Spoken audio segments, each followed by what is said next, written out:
Hello friends, welcome to events chemistry classes. हम golden series कर रहे थे। आज उसका टॉपिक नंबर 2 है, जो कि हम लेके आए हैं हाइब्रिडाइजेशन।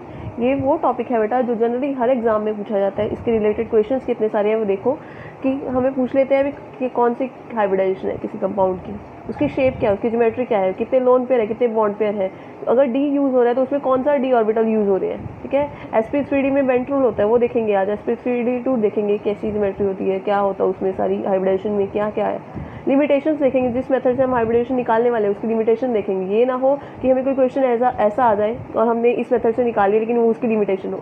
ओके, स्पेशल मॉलिक्यूल्स देखेंगे, Xgf6 PF5। ओके, तो स्टार्ट करते हैं हम अपना टॉपिक आज का। कोशिश करेंगे कि 10-15 मिनट में हम ये पूरा कंप्लीट कर लें।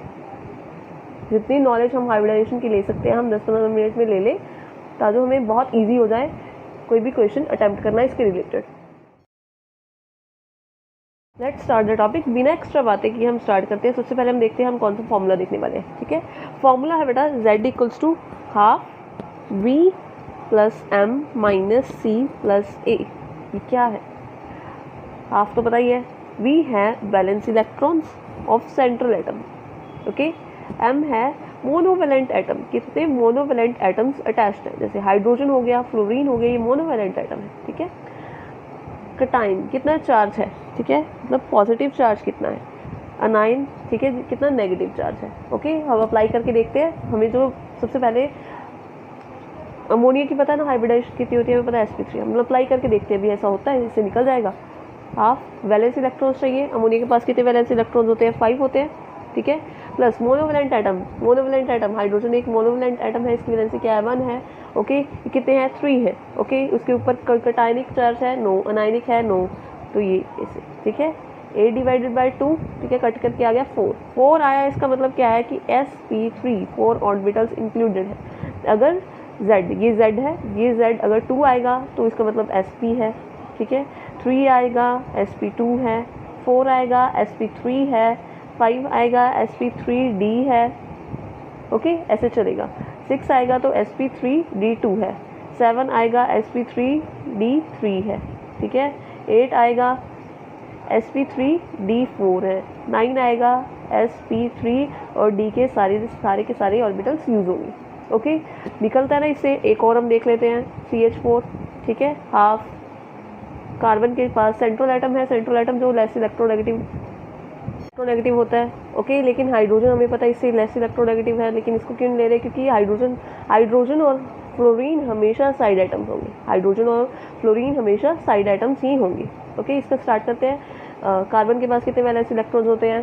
4 प्लस मोनोवेलेंट कितने हैं? 4। ओके, कोई कटायनिक चार्ज? नो। कोई अनायनिक चार्ज? नो। कितना आ गया? 8/2, कितना आ गया? कट करके 4, ये हो गया sp3। ओके, बहुत सिंपल है। ओके, हम स्टार्ट करते हैं और कोई और मॉलिक्यूल लेते हैं। अब हमें ये तो पता चल गया भी, हाँ ये मेथड एप्लीकेबल हो सकता है, अप्लाई कर सकते हैं इसको। अब हमारे पास कुछ मॉलिक्यूल्स हैं, हम इसकी हाइब्रिडेशन निकाल के देखते हैं। ठीक है, सबसे पहले BF4 नेगेटिव। फॉर्मूला हमें याद है, half valence electrons plus monovalent atoms minus कटाइन plus anion. Anion को ऐड करना है, कटाइन को माइनस करना है। पता है कटाइन मतलब इलेक्ट्रॉन निकल चुका है, अनाइन मतलब इलेक्ट्रॉन ऐड हुआ है। Okay, half valence electron. Boron के पास कितने वैलेंस इलेक्ट्रॉन होते हैं? 3। ओके, फ्लोरीन एक मोनोवेलेंट एटम है, कितने हैं? 4। कटाइन नहीं है कोई, -0। अनाइन है +1। ठीक है, कितने हो गए? हाफ 4 + 3 7 + 1 8 4। इसकी होगी sp3 हाइब्रिडाइजेशन। सिंपल। अब इनकी अपने आप निकालो, देन उसके बाद चेक करना। वीडियो पॉज कर लो, इनको उतार लो कॉपी पे और अब सॉल्व करो। फॉर्मूला पता है, valence electron plus monovalent minus कटाइन plus anion. Okay, half valence कितने हैं इसके पास? 3। मोनोवेलेंट कितने हैं? 4। कटाइन है यस, -1। Anion no. हो गया हाफ 3 + 4 7 -1 6। ये कट करके 3 आ गया, मतलब sp2 होगी हाइब्रिडाइजेशन। ओके, इसकी निकालते हैं बेटा। इसका हाफ वैलेंस इलेक्ट्रॉन, जिनॉन के पास कितने होते हैं? 8 यूज़ करेंगे, प्लस मोनोवेलेंट एटम्स कितने हैं? 6। ओके, कोई कटाइन अनाइन कुछ भी नहीं, 0 + 0 14। 8 + 6 14 होते हैं, /2 7। 7 मीन्स टू से sp3d3। 3 + 3 6 + 1 7। ओके, हो गया। नेक्स्ट ये है फॉर्मूला हमें याद है, half valence of central atom plus monovalent minus cation plus अनायन। Half ठीक है, कार्बन के पास कितने इलेक्ट्रॉन होते हैं वैलेंस 4 प्लस मोनोवैलेंट एटम कितने हैं 3 minus cation अनायन। Okay, half 4 plus 3 7 minus 1 6 cut करके 3 sp2 ठीक है, 2 प्लस 1 3 हो गया ना, sp2 हो गया। इसका निकालेंगे हाफ कार्बन के 4 प्लस हाइड्रोजन 3 कटायन है नहीं 0 अनायन है प्लस 1 ठीक है। चार्ज कितना 1 है, 1 नेगेटिव है तो प्लस 1, अगर 2 होता तो प्लस 2 करते। Half 4 plus 3 7 plus 1 8 4 means two से sp3। ओके, नेक्स्ट नाइट्रोजन के वैलेंस 5, मोनोवैलेंट नहीं, ये डाइवैलेंट है, ये डबल बॉन्ड बनाता है, ये डाइवैलेंट है, इसको हम नहीं लिखेंगे यहाँ पे। ओके, उसके बाद कटायन नो कटायन अनायन है प्लस 1 ठीक है। 6 divide by 2 that is 3 that is sp2। Okay, एक और देखते हैं Brf3, हाफ ब्रोमीन के पास कितने valence electron 7, monovalent atom 3 cation no anion no, cation minus होता है अनायन ऐड होता है। Okay, 7 plus 3 10 10 divide by 2 5 5 mean two से sp3d। इसकी कितनी के कौन सी हाइब्रिडाइजेशन है sp3d। ओके, और हम मॉलिक्यूल्स लिखती हूँ मैं, आप उसको सॉल्व करना। इनके बेटा हाइब्रिडाइजेशन इस मेथड से अपने आप निकालनी है इन सब की। इसकी मैं आपको निकाल के दिखा देती हूँ। POCl3 हमारा फॉर्मूला, हाफ फॉस्फोरस के valence electron 5। Okay, monovalent atom oxygen monovalent atom नहीं है, इसको इंक्लूड नहीं करेंगे। मोनोवैलेंट एटम कितने हैं, क्लोरीन है प्लस 3, कोई चार्ज ना पॉजिटिव है और ना ही नेगेटिव है। ओके, कितना हो गया 8/2 दैट इज sp3 हो गया। इसको कट करके 4 आ जाएगा, 4 का मतलब क्या है sp3। ओके, इन सब की बेटा अपने आप निकालनी है, मैंने आपको लिख के बता दिया कि इसकी हाइब्रिडेशन ये होगी ये होगी। नेक्स्ट हम बेटा इस मेथड की लिमिटेशंस देखते हैं। इसकी लिमिटेशंस कौन सी, सबसे पहली है ऑड इलेक्ट्रॉन्स पे अप्लाई नहीं होता, Na मतलब नॉट एप्लीकेबल, ऑड इलेक्ट्रॉन्स पे ये अप्लाई नहीं होता। नंबर 2, ड्रैगो मॉलिक्यूल्स पे भी अप्लाई नहीं होता, ड्रैगो मॉलिक्यूल्स पे भी अप्लाई नहीं होता ठीक है। नंबर 3, ट्रांजिशन मेटल्स इसमें आ जाएंगी, ट्रांजिशन मेटल कंपाउंड्स जो होंगे उस पर भी अप्लाई नहीं होगा। एग्जाम्पल हमारी KMnO4। ओके, KMnO4 की होती है Sp3 जो हम इस मेथड से कैलकुलेट नहीं कर सकते ठीक है। नेक्स्ट बेटा, नेक्स्ट है मल्टी सेंटर्स पे अप्लाई नहीं होता, मल्टीपल सेंटर्स जैसे बेंजीन ठीक है, मल्टीपल सेंटर्स है, इस पर भी अप्लाई नहीं होगा। ओके, ये हमने लिमिटेशंस याद रखनी है इस मेथड को अप्लाई करने के पहले। देख लेना है प्योर इलेक्ट्रॉन मॉलिक्यूल तो नहीं है, ड्रैगो मॉलिक्यूल तो नहीं है, ट्रांजिशन मेटल तो नहीं है उसमें। ओके, मल्टीपल सेंटर तो नहीं है, वहाँ पे अगर ये कुछ भी आ जाए, एक भी चीज़ आ जाए, वहाँ पे हम ये मेथड अप्लाई नहीं करेंगे। नेक्स्ट बेटा हम करते हैं बेंट रूल। बेंट रूल क्या है, PCl5 sp3d हाइब्रिडाइजेशन ठीक है। कैसे बनाते हैं हम, ऐसे बनाते हैं, ट्रायगोनल बाइपिरामिडल। हमें ये पता है कि ये जो इक्वेटोरियल वाले बॉन्ड्स हैं, इक्वेटोरियल बॉन्ड्स ये लेंथ में छोटे होते हैं, लेंथ में क्या होते हैं, छोटे होते हैं। और ये एक्सियल बॉन्ड्स होते हैं, एक्सियल बॉन्ड्स ये लंबे होते हैं ठीक है, ये लंबे होते हैं, इनकी थोड़ी लेंथ से ज़्यादा होती है, ये हमें पता है ना, ये बात तो आपको जानते ही हो। अब इक्वेटोरियल पोजीशन पे कौन आएगा, इक्वेटोरियल पोजीशन पे कौन आना पसंद करेगा, सबसे पहले तो लोन पेयर। सबसे पहले क्या, लोन पेयर जब भी आएगा यहाँ पे, अगर हमारी ज्योमेट्री ये वाली आ रही है, हाइब्रिडेशन ये वाली आ रही है, हमें ये ज्योमेट्री दिखानी है ठीक है, और हमें लोन पेयर दिखाना है, कहाँ दिखाएंगे हम, इक्वेटोरियल पोजीशन में दिखाएंगे ठीक है। लोन पेयर हो गया, आगे लेस इलेक्ट्रोनेगेटिव एटम होगा, लेस इलेक्ट्रोनेगेटिव एटम भी कहाँ पे आएगा, इक्वेटोरियल पोजीशन पे आएगा। और कोई मल्टीपल बॉन्ड होगा, मल्टीपल बॉन्ड जैसे डबल बॉन्ड, वो भी कहाँ पे आएगा, ये इक्वेटोरियल पोजीशन पे आएंगे। एक्सियल पे कौन सा आएगा, एक्सियल पे इलेक्ट्रोनेगेटिव एटम आएगा ठीक है। इलेक्ट्रोनेगेटिव एटम कहाँ पे आना पसंद करेगा, एक्सियल पे आना पसंद करेगा।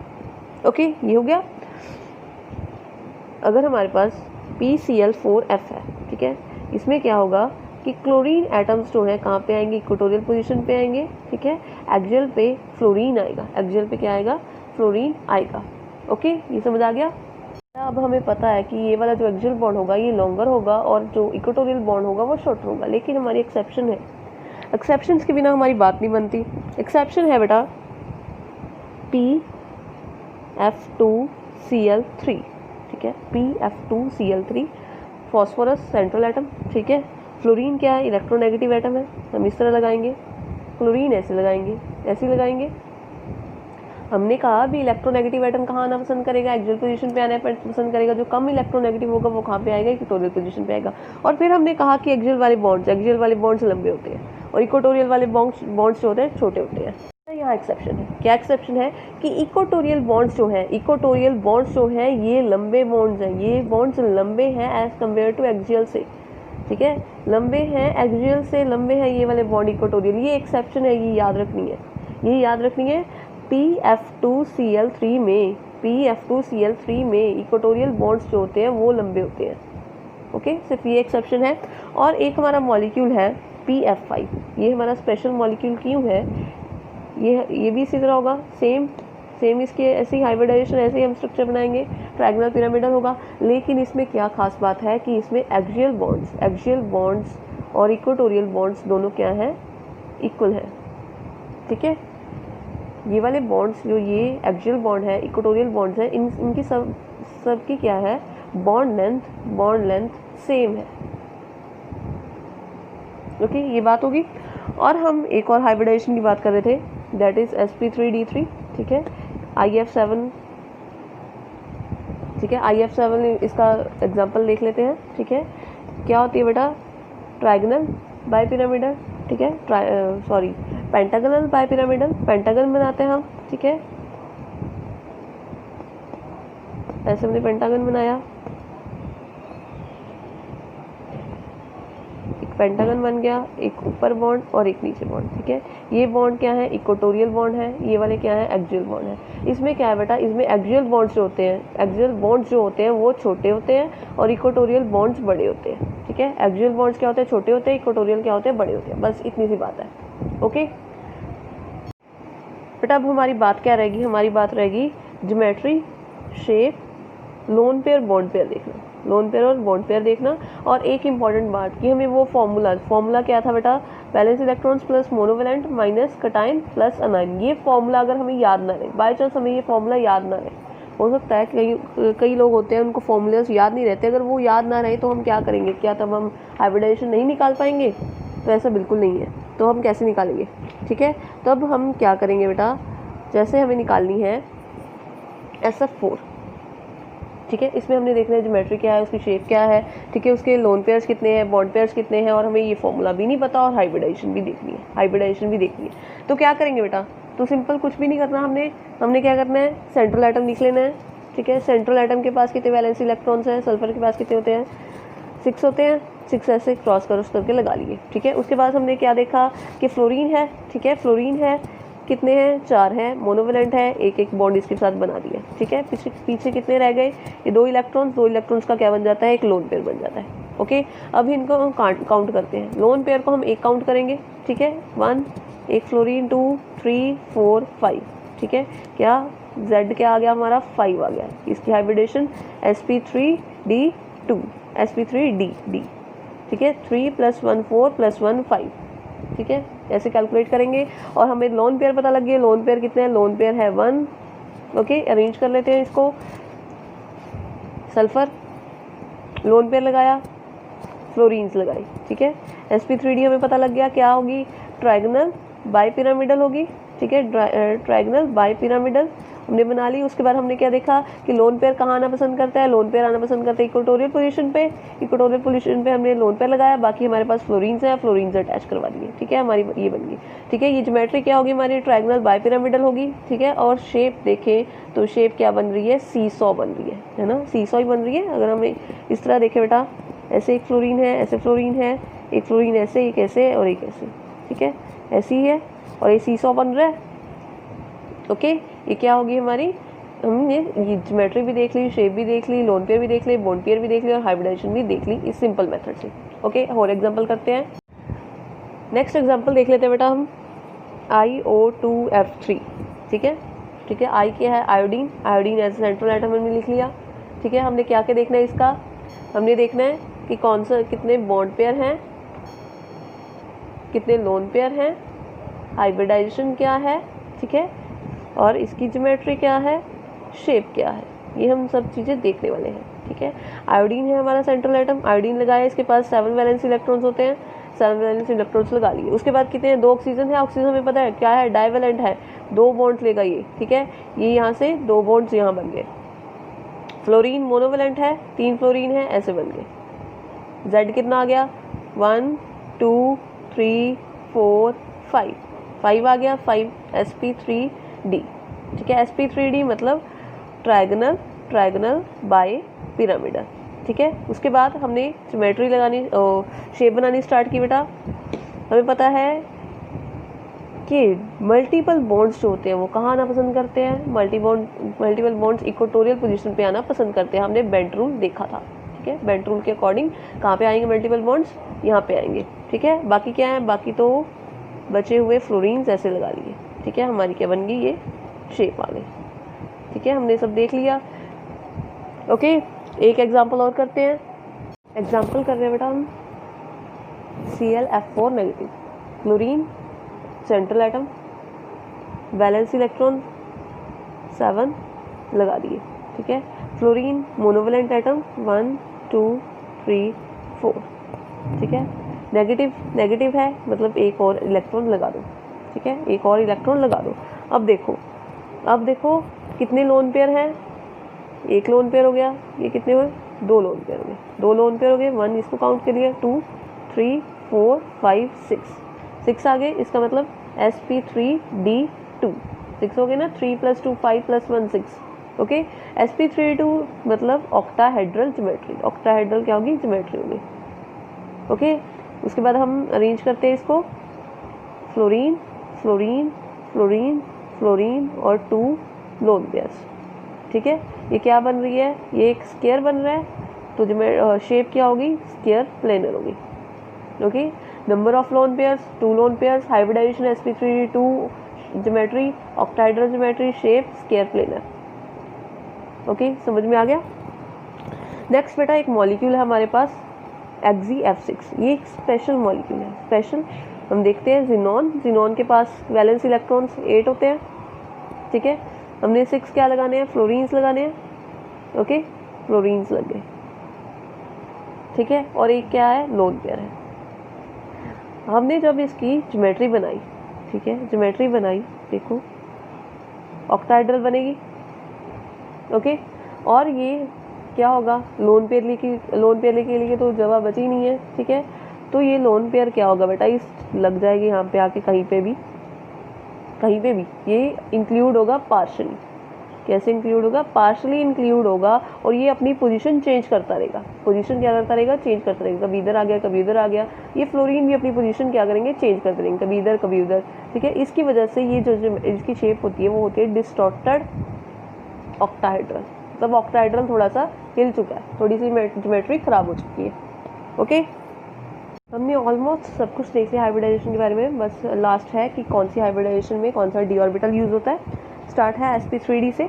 ओके, इसमें dz² भी यूज़ हो सकता है और dx² - y² भी यूज़ हो सकता है। जब dz² कहाँ यूज़ होगा, जब यहाँ पे कोवलेंट बॉन्डिंग होगी। ठीक है, जहाँ पे क्या होगी, कोवलेंट बॉन्डिंग होगी। और dx² - y² यूज़ होगा जहाँ पे कोऑर्डिनेट बॉन्ड्स होंगे। कोऑर्डिनेट बॉन्ड्स मतलब कॉम्प्लेक्सेस होंगे, कोऑर्डिनेशन कंपाउंड्स होंगे। ठीक है, dz² से बेटा जो हमारी ज्योमेट्री थी वो थी ट्रायगोनल बाय पिरामिडल। ओके, ये इस पे क्या होगी, इस पे होगी स्क्वायर पिरामिडल। कौन सी, स्क्वायर पिरामिडल होगी। ओके, जब sp3d2 होगा, ओके, और ज्योमेट्री में पता ऑक्टाहेड्रल होती है, इसमें दोनों यूज़ होंगे, dz² भी और dx² - y² भी। ओके, और sp3d3 में ये दोनों यूज़ होंगे, प्लस dxy भी यूज़ होगा, याद रखना है। sp3d3 में x² - y² भी यूज़ हो रहा है, z² भी यूज़ हो रहा है, और xy यूज़ हो रहा है, x और y यूज़ हो रहा है। ओके, sp3d4 में dxy यहाँ पे था, dxz dyz ये तो यूज़ होंगे। ठीक है, xy yz zx वाले तो यूज़ होंगे प्लस। ठीक है, जो एक ऑर्बिटल अगर dz² यूज़ हो रहा है, dz² यूज़ हो रहा है, ठीक है, dz² यूज़ हो रहा है, वहाँ पे जो ज्योमेट्री होगी बेटा वो होगी डोडेकाहेड्रल। और मॉलिक्यूल के एग्जांपल लें तो ClO8 नेगेटिव, ओके। और अगर DX² minus Y square use हो रहा है, DX² minus Y square use हो रहा है, तो हमारी ज्योमेट्री होगी square anti prismatic, okay. Example देखें तो XeF8 2 नेगेटिव 8, ओके। sp3d4 में ये 3 तो यूज़ होंगे। अगर ये fourth one DZ square use होगा तो दो डेकाहेड्रल ClO8 नेगेटिव एग्जाम्पल, ओके। अगर हमारा DX² minus Y square use हो रहा है, ठीक है, फोर्थ जो DX² minus Y square use हो रहा है तो square anti prismatic, okay, XeF8 2 negative, ठीक है। अब sp3d5 में तो सभी यूज़ होंगे, 5 ऑर्बिटल्स होते हैं, D के 5 यूज़ होंगे। तो इसमें क्या पूछा जा सकता है, इसमें पूछा जा सकता है बेटा एनर्जी, D ऑर्बिटल्स की एनर्जी क्या होगी। सबसे हाई जो एनर्जी होगी वो होगी DYZ की, ठीक है। YZ की एनर्जी sp3d5 में सबसे ज़्यादा होगी, XZ की उससे कम, Z स्केयर की उससे कम, DXY और DX² minus Y square, DXY और DX² माइनस वाई स्केयर की ऑलमोस्ट इक्वल होगी, ओके। और इसकी एग्जांपल देखें तो एग्जांपल होगी दिस वन, ये इसकी हाइब्रिडाइजेशन बताओ, ये स्पेशल मॉलिक्यूल है, इसकी हाइब्रिडाइजेशन बताओ, बिना कुछ सोचे, बिना समझे, आंख बंद करके बस sp3d5 लगा देना, ओके। अगर एनर्जी पूछी है तो DYZ सबसे ज़्यादा होगी और सबसे कम होगी DX² माइनस वाई स्केयर की और DXY की, ये दोनों ऑलमोस्ट इक्वल एनर्जी के हैं, ओके। ये तो बेटा हमारा टॉपिक कंप्लीट हो गया, ओके। आई होप आपको समझ आ गया होगा और ये आपके लिए बहुत ज़्यादा हेल्पफुल होने वाला है। Best of luck for exam.